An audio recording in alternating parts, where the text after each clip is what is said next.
j'ai du mal à être concis. David a entièrement raison.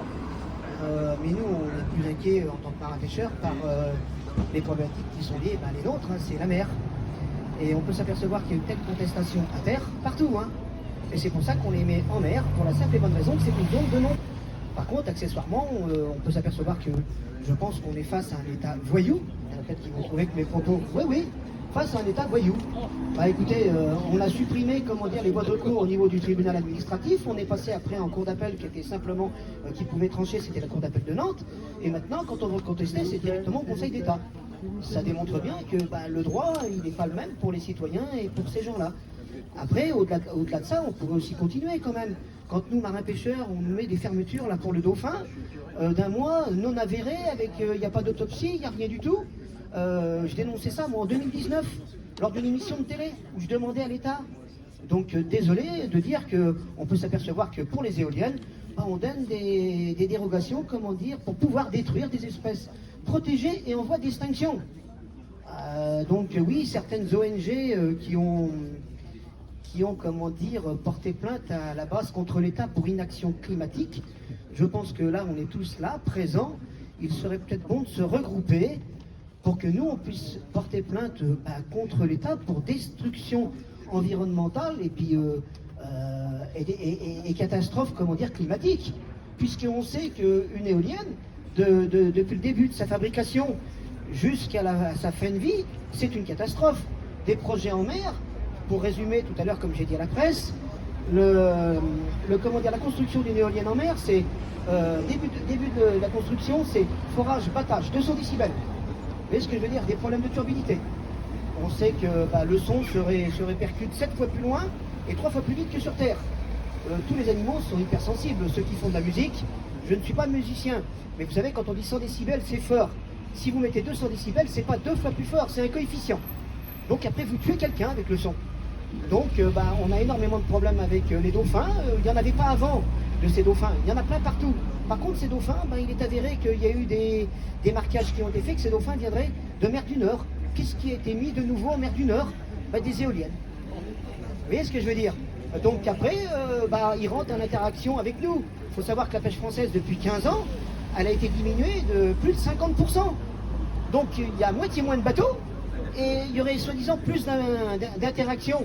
Parce que quand je vous dis, j'ai même fait des débats, à la télé, notamment un où j'ai bien dit, parce que c'est toujours facile de stigmatiser les gens sans preuve. Après, je vous disais, catastrophe, pendant la phase de construction, forage, battage, 200 décibels. Pendant la phase d'exploitation, problème de turbidité, les ondes électromagnétiques, les infrasons. Je ne vais pas vous parler des problèmes de navigation, puisque il y a aussi une mise en danger de la vie d'autrui, puisque en cas de collision, ça va pas concerner que les marins-pêcheurs, c'est tous les navigants. Avec, accessoirement, la Bretagne a bien connu un gros vaisseau qui s'est échoué, qui s'appelait la Moco Cadiz. Je vous invite à taper, sur tous les ports de commerce. Ils font, en fin d'année, les productions qu'ils reçoivent, dans tous les ports, d'hydrocarbures, de produits chimiques. La journée qu'il y aura, comme c'est arrivé cet hiver en Belgique, il y a un pétrolier qui s'est mis dans une éolienne. Heureusement, il était neuf, il était assez solide. Ils ont eu à affréter deux remorqueurs. À aucun moment, ils ont pu le sortir. Donc si c'était éventré, c'est une catastrophe environnementale. Ce que je veux dire par là, c'est que ça ne touchera pas que les marins-pêcheurs. Nous, on dit qu'on a des emplois non délocalisables. Au même titre que tous les petits commerçants ici, on est à Vannes, mais sur tous les pays côtiers, les gens ils vivent de quoi? Du tourisme.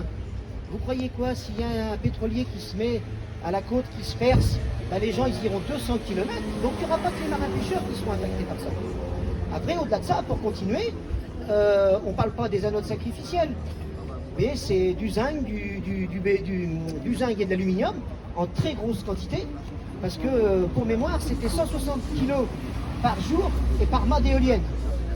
Vous imaginez, sur 20 ans d'exploitation, ce que ça peut représenter en tonnes. Après, on nous dit, parce que les éoliennes, on ne s'imagine pas, mais vraiment pas ce que c'est. Mais pour une éolienne comme ils veulent l'implanter ici, ou en Charente-Maritime, si vous avez entre 5000 et 7000 tonnes de béton, la production de béton, c'est 75 grammes de CO2 par kilo de béton. Vous voyez, on nous dit que c'est bon pour le réchauffement climatique. Et force est de constater que c'est juste une catastrophe. En plus de ça, vous êtes en Bretagne, donc il y a une centrale qui s'appelle la centrale à gaz de Landivisiau, pour combler l'intermittence de ces éoliennes. Donc, oui, je vous invite, faites des recherches. Et c'est bien ça le problème. Quand j'ai dit qu'on était face à un État voyou, comme l'a dit David tout à l'heure, moi j'ai suivi presque tous les débats, que ce soit en Bretagne, que ce soit à Saint-Brieuc, que ce soit chez nous à Oléron, parce que je suis de l'île d'Oléron. La force est de constater que lors des débats publics, presque aux alentours de plus de 80% des gens, lors des enquêtes publiques, étaient contre. La démocratie, semble-t-il, n'est pas respectée, puisqu'au final, on nous les implante de force. Et donc, où est la démocratie? Après, au-delà de ça, je voudrais continuer, puisque c'était juste, je faisais des apartés. Au-delà de la mise en danger de la vie d'autrui, des pollutions diverses et variées, il y a la phase de déconstruction. On nous avait parlé de chiffres au comité national, puisque j'en faisais partie. On nous parlait de 400 000 euros. Et puis au final, à force de creuser, parce qu'il fallait, c'est pas rechercher l'information, il fallait l'avoir et la montrer à l'État pour qu'il vous la communique. Donc si ça, c'est pas de la malhonnêteté, je comprends pas. Au-delà de ça, on a fini par nous dire, ça serait une catastrophe environnementale plus grosse d'enlever, le béton, que de le laisser. Donc au final, ça sera encore une dérogation au Code de l'environnement qui dit que sur chaque site industriel, il doit y avoir une remise à l'état zéro après exploitation. Mais au-delà de ça, après, pour continuer, puisque moi, ma carrière est finie, mais je suis très inquiet pour les jeunes quand même, parce qu'au vu du nombre de gigawatts que veut implanter l'État, on va, dans des zones côtières qui sont fréquentées par les petits bateaux, les moins de 12 mètres, qui ceux-ci, là, représentent 82% de la flotte, un peu plus de 80%. Après, il y a à peu près 15% supplémentaires de 12 à 24 mètres. En fait, compte la pêche industrielle, c'est presque ridicule. Mais il se passe purement et simplement, c'est qu'est-ce qu'ils vont faire? On va donc les exclure de ces zones, parce que ça représente, Eric a dit tout à l'heure que chez vous c'était 2200 km², ce qui est les prévisions. Chez nous en Nouvelle-Aquitaine c'était plus de 9000 km². Mais ça veut dire quoi? Qu'on va restreindre les pêcheurs tout le temps, tous dans un même endroit? Forcément qu'il va y avoir une surexploitation. Et qu'est-ce qu'on dira encore une fois de plus? Les pêcheurs sont des voyous, ils épuisent la ressource. Vous savez, on en a marre d'être la variable d'ajustement. Vous savez, les civils, il y en a plein partout. Et les pêcheurs le constatent, ils demandent aux scientifiques de venir, ils ne viennent jamais. On sait bien que c'est les pollutions des rivières qui sont générées. J'ai demandé, moi, au CMF, le CMF, c'est le Conseil maritime de façade, que les études sur les polluants soient bien identifiées.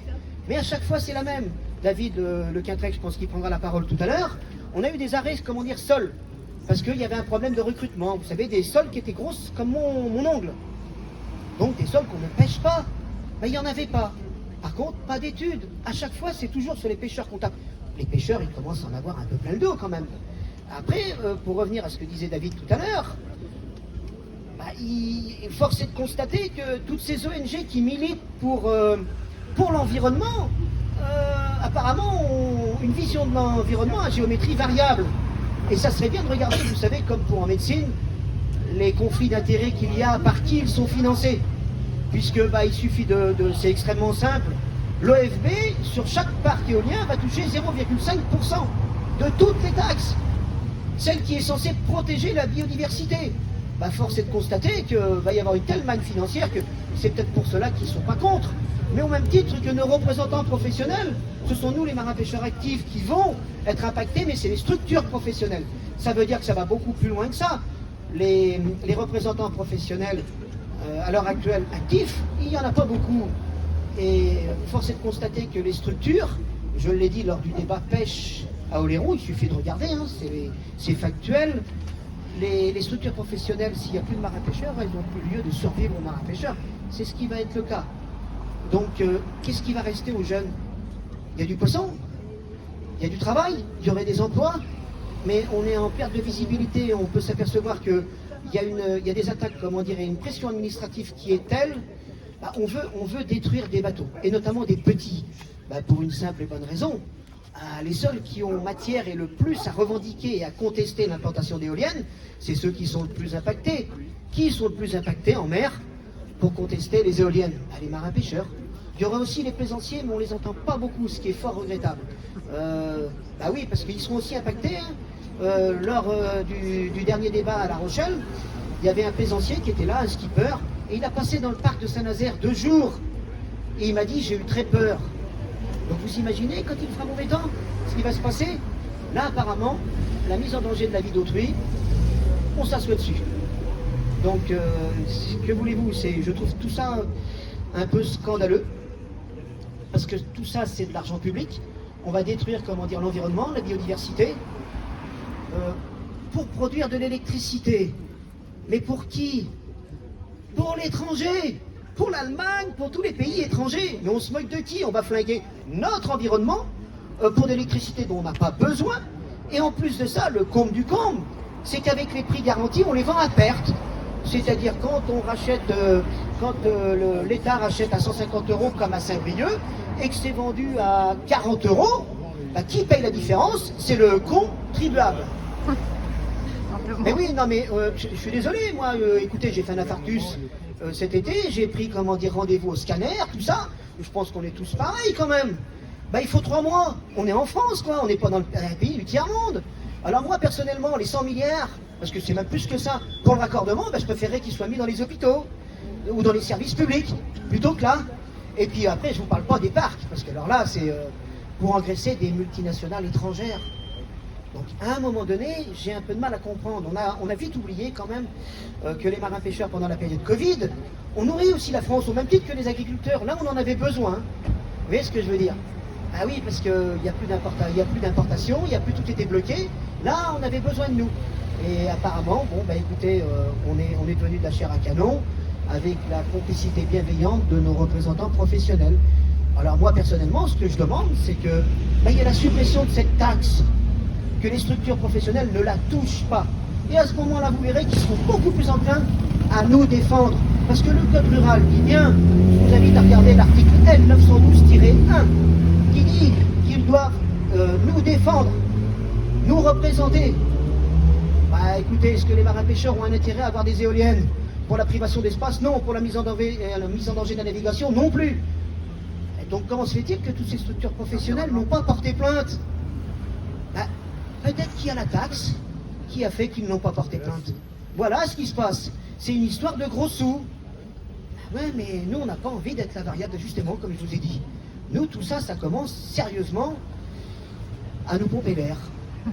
Je crois que j'ai à peu près fait le tour. Oui, j'ai terminé. Je vous remercie beaucoup.